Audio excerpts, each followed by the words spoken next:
꼭 샬롬으로 인사하시겠습니다. 샬롬. 샬롬. 이 에어컨이 하나밖에 없어가지고 뒤에 더우실지 모르겠는데, 마음에는 다 이미 세마포옷을 입으셨을 테니까 너무 더우시면 이 말씀이 안 들어옵니다. 그러니까 복장을 자유스럽게 하셔도 좋을 것 같습니다. 우리가 신약 성경을 우리가 보게 되면 그 배경이 되는 로마와 연관이 있는 것을 우리가 알게 됩니다. 그래서 우리가 로마의 역사를 잠시 참고하면 우리 신약 성경을 좀 더 입체적으로 이해할 수 있는 좋은 기회가 될 것이라 생각합니다. 이 오늘 본문에 등장하는 헤롯 왕과 또 야고보의 순교, 베드로의 투옥, 이것은 다 로마 시대에 발생한 사건이죠. 여러분 아시는 대로 로마는 주전 8세기 중반에 이탈리아 반도를 통일하고 나서부터 전 세계를 석권하는 제국으로 발전하게 되는데, 그 제국으로 발전할 때까지의 그 상황을 보면 첫째 이 왕정 시대라고 있었습니다. 왕이 다스리는 시대. 이게 주전 8세기 중반부터 6세기 말까지 한 150년 이상을 지속됐는데, 그러다가 이 왕정 시대가 공화정 시대로 변화가 됩니다. 왜냐하면 왕들이 독재를 하다 보니까 그 독재를 견딜 수가 없는 거예요. 그래서 최대 300명의 그 원로원 의원을 뽑아가지고 거기서 지지하는 사람 2사람을 집정관으로 선정해서 한 사람이 1년씩 로마를 다스려 가기로 하자, 이렇게 약속해가지고 공화정 시대가 열리게 됩니다. 그것이 주전 5세기부터 아우구스투스 황제가 즉위하는 27년, AD 27년까지 한 450년 동안을 공화정 시대로 이렇게 흘러가게 됩니다. 여러분 잘 아시는 그 줄리어스 시저, 브루터스 친구에 의해서 살해된 그 줄리어스 시저가 바로 공화정 시대의 막바지의 그 말하자면 집정관이었습니다. 근데 그 공화정 시대의 그 원로원들이 민주정을 굉장히 원했거든요. 그런데 막강해진 줄리어스 시저가 결국은 독재로 가게 됩니다. 그래가지고 소수, 브루터스를 포함한 소수에 의해서 결국 살해가 되고, 그리고 공화정 시대가 끝을 맺고, 그리고 이제 삼두 정치가 시작이 되는데, 그 유명한 옥타비아누스, 레피두스, 안토니우스 하면은 떠오르는 여자가 있죠. 클레오파트라. 옥타비아누스가 그 줄리어스 시저의 조카입니다. 근데 이 삼두 정치에서 결국 대승을 한 것은 옥타비아누스예요. 그 안토니우스가 클레오파트라하고 연합전선을 구축해가지고 악층회전에 나갔는데, 거기서 옥타비아누스의 대군에서 완전히 석패당하고 맙니다. 그래서 결국 이 모든 대권은 옥타비아누스에게 돌아오게 되는 거예요. 그래서 이제 그 원로원에서 이 옥타비아누스를 굉장히 그 말하자면은 존중해서 그에게 아우구스투스라고 하는 그 명예로운 이름을 그에게 부여합니다. 아우구스투스라는 것은 아주 존귀한 자라고 하는 명칭이에요. 그러니까 아우구스투스는 사람 이름이 아니고 옥타비아누스에게 붙여진 명예로운 이름이 아우구스투스예요. 그때로부터 이 옥타비아누스는 아우구스투스 황제라고 하는 이름으로 역사에 남게 되죠. 이것이 바로 이 황제 시대, 이 제정 시대의 시작이에요. 그러니까 왕정 시대, 공화정 시대, 그리고 아우구스트로 시작한 이 제정 시대, 이렇게 시작했는데, 이 아우구스투스 황제 옥타비아누스가 선정을 베풀어요. 무려 41년 동안 그 황제위가 계속이 되는데, 굉장히 겸손했고 온유했고 검소했답니다. 굉장히 검소했어요. 당시 지중해를 석권한 그 지중해 연안을 모두 석권하고 있었기 때문에 그 황실도 어마어마한 황실에서 살았을 것이 생각하는데 절대 그렇지 않았다는 거예요. 그래서 많은 로마 그 시민들로부터 존경을 받고 통치를 했다는 겁니다. 그가 41년 동안 황제로 통치하고 그 위를 자기의 양아들인 티베리우스에게 이양을 합니다. 그래서 이 티베리우스가 23년 동안 통치를 하고, 그러고 나서 이제 그 3대 황제로 칼리구라라고 하는 황제가 등장하는데 이 4년밖에 통치를 못했어요. 왜냐하면 광기가 있다고 그래가지고 이 황제를 지키는 그 로마 황제 친위대에 의해서 시해가 됩니다. 그리고 이 로마 황제 친위대가 클라우디우스 황제를 시해하고 그 숙부인 클라우디우스를 황제로 옹립을 하는 거예요. 그러니까 클라우디우스는 굉장히 행운을 얻게 된 거죠. 그래서 그 클라우디우스가 황제가 될 때 적극적으로 협력한 사람이 오늘 본문에 나오는 헤롯이에요. 헤롯. 이 헤롯은 어릴 때부터 로마로 유학을 가서 생활했어요. 그러니까 유대에 있던 헤롯이 로마로 갔다는 것은 개인적으로는 굉장히 행운이었죠. 당시 세계의 중심, 최대의 도시, 정치, 문화, 사회, 예술 모든 것이 망라된 그 당시 제국의 최대의 도시에서 공부할 수 있는 기회를 얻게 된 거예요. 그러다가 클라우디우스가 황제가 될 때, 4대 황제가 될 때 적극적으로 협력해가지고 결국 클라우디우스 황제는 황제가 된 다음에 이 헤롯을 그 식민지인 유대의 왕으로 임명을 하는 겁니다. 그러니까 이 헤롯은 유학을 갔다가 금이 환영을 하게 된 거예요. 이 헤롯의 본래 이름은 헤롯 아그리파 1세입니다. 그러니까 예수님 탄생할 때 2살 밑에 아이를 다 죽였던 그 헤롯 대왕의 손자예요, 손자. 그 손자가 로마에 유학 갔다가 이 왕의 직분을 받고서 금이 환영해서 이제 유다를 다스리게 되는 그런 상황인 겁니다. 그런데 유대에 돌아와 보니까 이 유대 사회가 둘로 분열이 되어 있는 거예요. 하나는 전통적인 유대교를 신봉하는 유대인들이 있었고, 또 한쪽은 이제 새로 시작하는 예수님을 따르는 이 기독교들이 있는 거예요. 근데 기독교들이 하루에 3,000명, 5,000명 막 부흥하지만 전체 유대 인구로 볼 때는 아직은 소수예요. 그런데 이 다수인 유대인들이 소수인 기독교인들을 무척 미워하고 싫어했습니다. 거기에 포착해가지고 내가 유대인들보다 지지를 얻으려면 다수 유대인들이 좋아하는 걸 해야겠구나 해가지고 유대인들이 싫어하는 기독교들을 핍박하기 시작한 거예요. 그래서 먼저 요한의 형제 야고보를 잡아다 칼로 채용을 합니다. 그러니까 유대인들이 막 좋다고 막 박수를 치는 거예요. 여러분, 정치인들은요 표 있는 곳에 가게 돼 있거든요. 표 있는 곳에 가게 돼 있단 말이에요. 그러니까 유대인들이 자기를 적극 지지하니까 더 많은 지지를 획득하기 위해서 이번에는 기독교의 최고 지도자 베드로를 잡은 거예요. 그러니까 6월절 지내면 그를 처형하기로 작정한 겁니다. 자, 그래서 이제 이 베드로가 이제 감옥에 갇히게 됐는데 오늘 보니까 4절에 잡음에 옥에 가두어 군인 대식인 내 폐기에 맡겨 지키고 6월절 후에 백성 앞에 끌어내고자 하더라. 6월절만 지나면 베드로는 죽게 돼 있는 겁니다. 그런데 베드로를 그 경비하는 모습을 보면요, 밤에 잘 때는 요 가운데 베드로가 있고 왼쪽 오른쪽에 군인이 같이 사슬로 꽁꽁 묶어가지고 같이 자는 거예요. 그리고 감옥 밖에 제1초소, 제2초소, 그리고 마지막에 시내로 가는 육중한 샘물이 꽉 닫혀 있는 거예요. 그러니까 그런 상황에서 베드로가 살아나온다는 것은 도저히 불가능한 거예요. 만약에 베드로가 탈옥을 하게 된다면 양쪽에 묶여있는 그 로마 군인을 함께 끌고서 나가야 되는데 그게 가능한 일인가요? 또 파수꾼이 2명씩 있잖아요. 또 육중한 쇠물이 있잖아요. 그러니까 베드로가 여기서 탈출을 한다는 것은 도저히 생각할 수 없는 절망적인 그런 상황에 베드로는 봉착하게 된 겁니다. 자, 그때 교회는 뭘 했느냐? 5절에 보니까 이에 베드로는 옥에 갇혔고 교회는 그를 위하여 간절히 하나님께 기도하더라. 교회가 할 수 있는 것은 기도밖에 없었던 거죠. 여러분, 교회가 무슨 무력단체입니까? 뭐 칼이나 창을 들고 쳐들어가서 파수꾼들을 죽이고 베드로를 데리고 올 수 없잖아요. 교회는 평화의 공동체, 말씀의 공동체, 사랑의 공동체인데 어떻게 칼을 들고 들어갈 수 있겠습니까?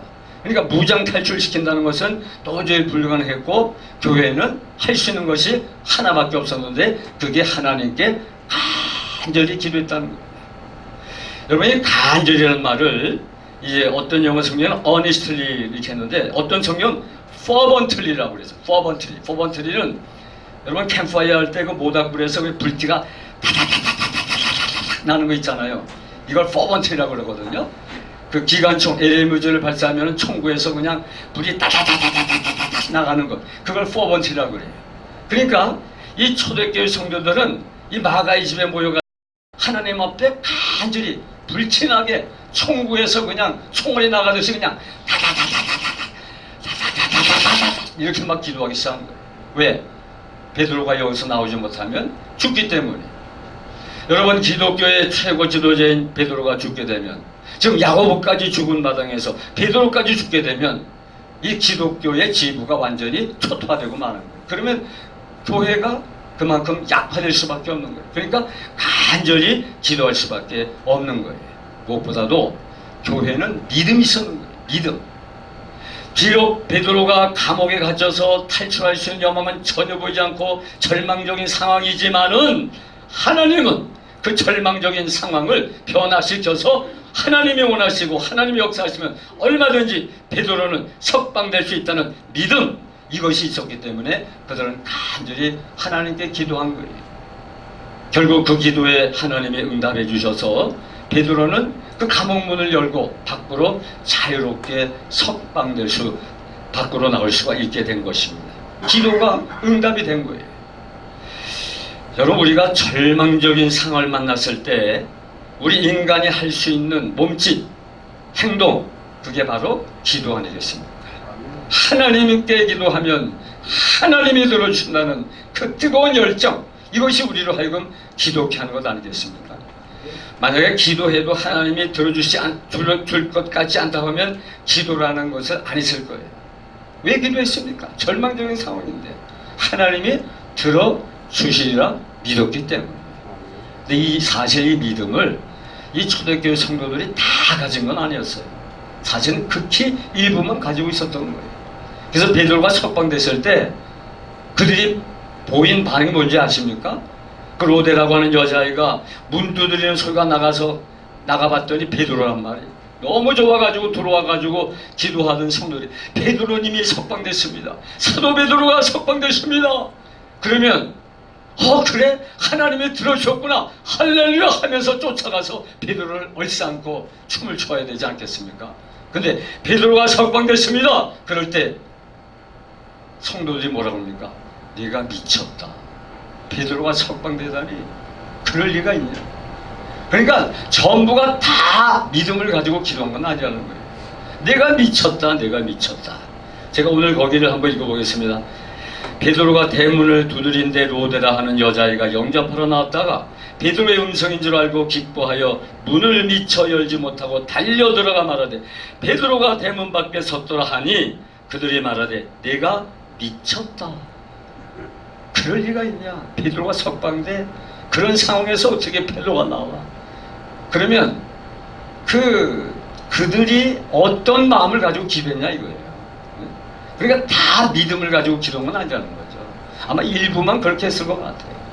근데 하나님이 그 기도 소리까지도 들어주셨다는 거예요. 그러니까 기도는 절망을 바꾸어서 희망으로 만들어내는 하나님의 천국 열쇠. 할렐루야. 내가 너에게 열쇠를 주리니, 천국 열쇠를 주리니 땅에서 매면 하늘에서 맬 것이고 땅에서 풀면 하늘에서도 풀리리라. 할렐루야. 여러분 우리가 기도하면요 하나님의 기적을 만나게 되는 거예요. 하나님의 기적은 하나님께 기도할 때 하나님이 만들어내는 거예요. 하나님. 여러분 기적이라는 것이 우리 인간의 눈으로 볼 때는 어마어마하지만요 하나님께는 그건 아무것도 아니잖아요. 여러분 이스라엘 백성들이 출애굽해가지고 홍해를 만났어요. 엄청나죠. 엄청나. 이거 이제 죽었구나. 이제 뒤에서는 애국 군대가 쫓아오지 앞엔 홍해지. 이젠 죽었구나. 그런데 하나님께서 그 홍해 속에 길을 내놓고 있지 않았습니까? 홍해가 쫙 갈라지는 거예요. 여러분, 제가 이 책상을 여기다가 이렇게 해가지고 물 한 컵을 떠가지고 여기다 쫙 뿌려요. 그럼 여기 책상에 물이 홍건하게 고이겠죠? 그럼 요만한 새끼 개미들 있잖아요. 개미들은 그거 지나가려면요, 가다가 물에 빠져 죽어요.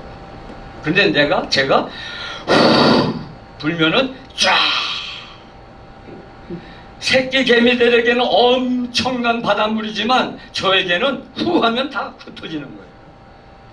하나님께는 너무너무 쉬운 것이 인간이 생각하는 기적이라는 거예요. 이스라엘 백성들이 골리앗이 앞에 섰을 때 그 골리앗의 신장, 체격, 그 칼, 그 무장 이런 걸 볼 때 거기에 기가 질린 거예요. 그런데 다윗은 골리앗만 본 게 아니고 골리앗보다 크신 하나님, 위대하신 하나님, 골리앗을 단칼에 물리치게 할 수 있는 능력의 하나님을 바라봤기 때문에 너는 칼과 단창으로 오지만 나는 만군의 여호와의 이름으로 나가노라 하면서 그를 물리치고 승리한 줄로 믿습니다.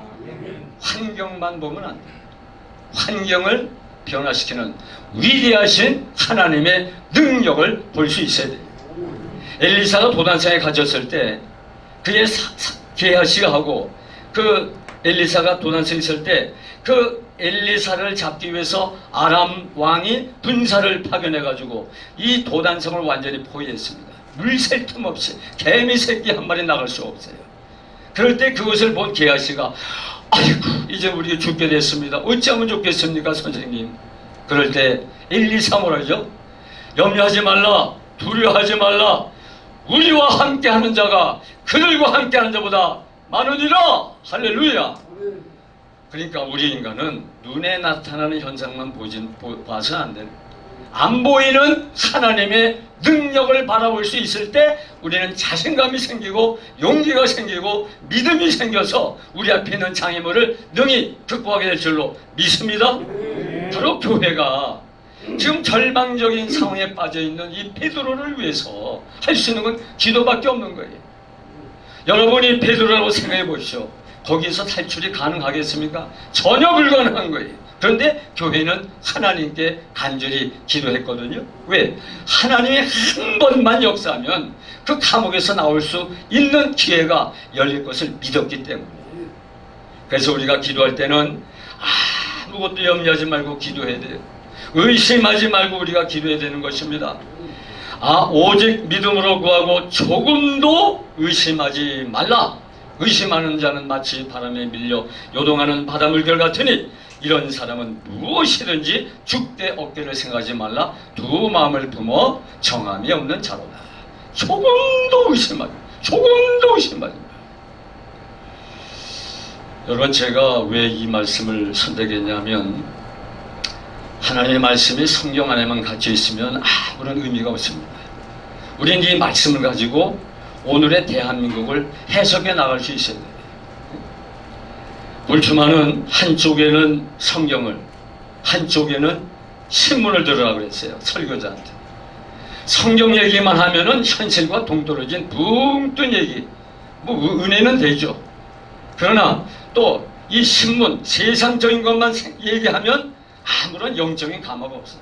그래서 설교자는 하나님의 말씀을 가지고 오늘의 우리가 당면한 현실을 해결해 줄 수 있을 때 그 설교자가 참된 설교다, 그런 아주 뜻깊은 말을 했는데, 그러면 이 사도행전 12장 이 베드로의 탈출 사건을 가지고 오늘 우리 대한민국을 한번 생각해 보자 이거예요. 여러분, 지금 대한민국은 완전히 종북 주사파에게 포로가 되어 있어요. 입법부 반 이상이 주사파예요. 사법부 완전히 초토화됐어요. 행정부는 말할 것도 없어요. 경찰, 검찰 충실한 정권의 충견이 됐어요. 언론, 문화, 교육, 노동 모든 게 다 종북 주사파에서 장악이 됐습니다. 베드로처럼 깊은 감옥에 종북 주사파라고 하는 감옥에 꽁꽁 갇혀있고 묶여 있습니다. 여러분, 이럴 때 우리가 뭘 하겠습니까? 우리가 밖에 나가서 열심히 운동도 하지만 우리가 우선 해야 될 게 뭐냐? 하나님께 간절히 기도하는 것인 줄 믿습니다. 하나님께 기도하면 우리 인간의 눈으로 보기에 어렵지만은 하나님이 하시면 쉬운 거예요. 하나님이 하시면. 여러분, 문재인 정권은요, 우리 한 주먹거리도 안 된다. 우리가 그렇게 생각할 수 있어야 돼요. 예? 야, 이 문재인 세력 이거 어떻게 하지? 아무리 기도하고 아무리 나가서 부르짖어도 이 껐떡없는 문재인 세력 어떡하지? 그래서 야, 이거 결국 넘어가는 게 아니냐. 내년 4월 15일 되면 이제 국회의원에서 저들이 3분의 2석을 얻으려고 노력할 것이고, 그리 되면 합법적으로 공산이 된다. 그러니까 지금 우리가 엄청난 위기에 봉착해 있어요. 그런데 위기를 위험한 기회라고만 생각해서는 안 돼요. 위기는 위험한 기회도 되지만 위대한 기회도 되는 줄 믿으시기 바랍니다. 대한민국을 다시 살리고, 대한민국을 다시 건지고, 대한민국을 다시 회복해서 옛날보다 더 강한 대한민국을 만들어서 세계 1등 가는 1등 국가로 만들 수 있는 위대한 기회가 우리에게 다가왔다. 그렇게 믿을 수 있어야 되는 거예요. 그러니까 애국운동 하는 분들은요, 얼굴을 펴야 돼요. 얼굴을 펴야 돼요. 지난 금요일 날, 우린 금요일, 매주 금요일마다 대사관 앞에 가서 집회를 해요. 예배를, 기도를 합니다. 이렇게 우리 한국에는 당신들을 지지하는 세력이 있습니다.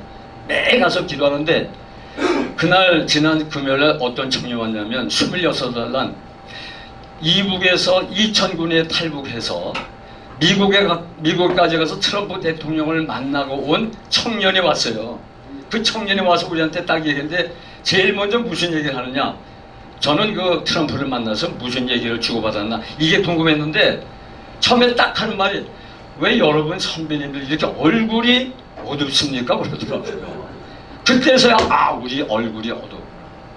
대한민국을 건지고 대한민국을 살리고 대한민국을 1등하는 나라로 만들겠다고 하는 그런 꿈과 희망과 소망에 부풀어서 열정적으로 활발하게 적극적으로 운동해낼 사람들의 얼굴이 우거지상이 돼 있었구나. 이걸 깨닫게 됩니다.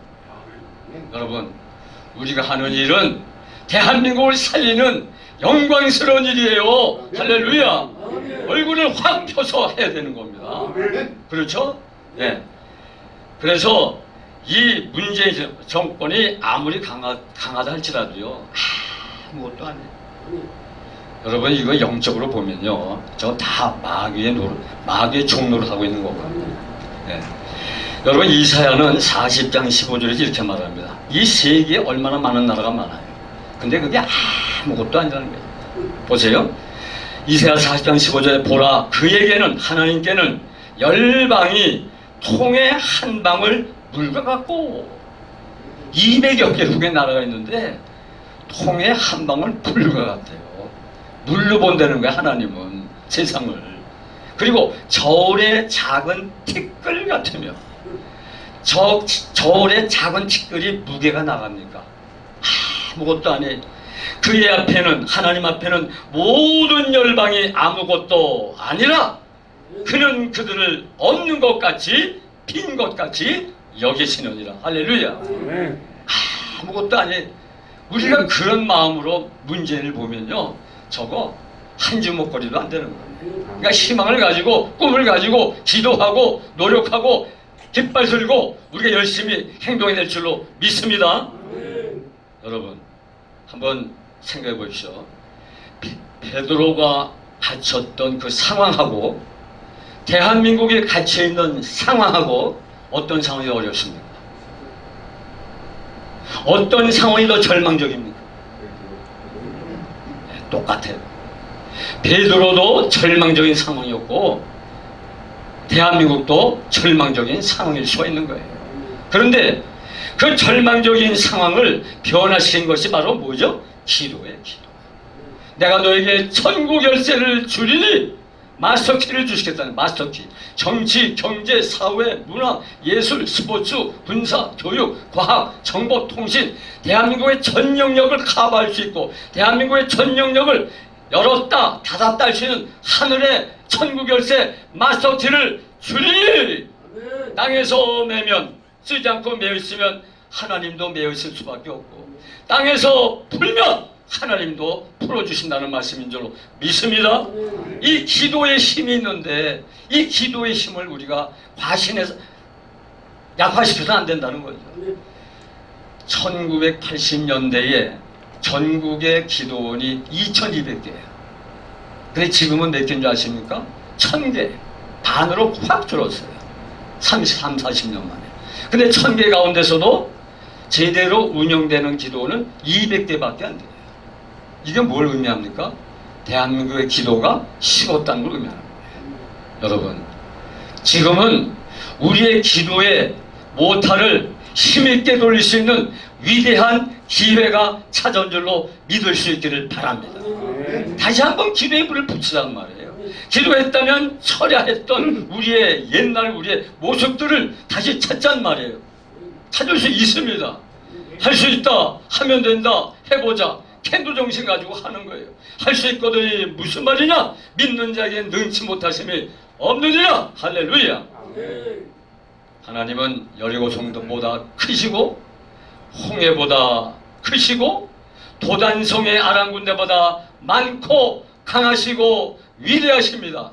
그 힘을 가지고 문재인 정권을 물리치고 대한민국을 다시 세울 수 있는 강력한 대한민국, 위대한 대한민국, 세계 1등 가는 대한민국을 만들어가는 저와 여러분 될 수 있기를 주의 이름으로 축원합니다. 지난 토요일날 10일 됐죠? 고려대학교 부국동집에서 광화문에서 우리 기도를 했어요. 우리 존경하는 이정민 장로님께서 친히 오셨는데 우리가 하니까 연대가 그래요. 이 고대만 하냐? 연대도 해야 되지 않느냐? 그래서 그래 연대해라. 근데 하는데 이번엔 같이 하면 어떠냐? 같이 고대하고 연대하고 해가지고 초청을 해.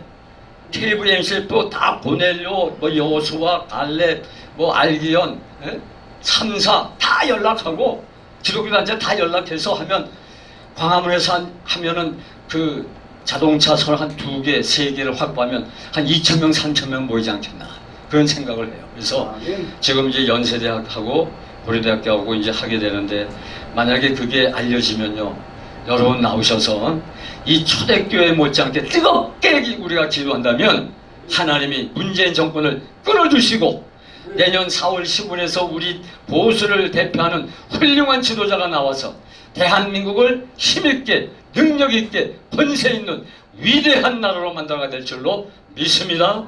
이와 같은 축복을 우리 모두에게 함께하기를 주의 이름으로 축원합니다.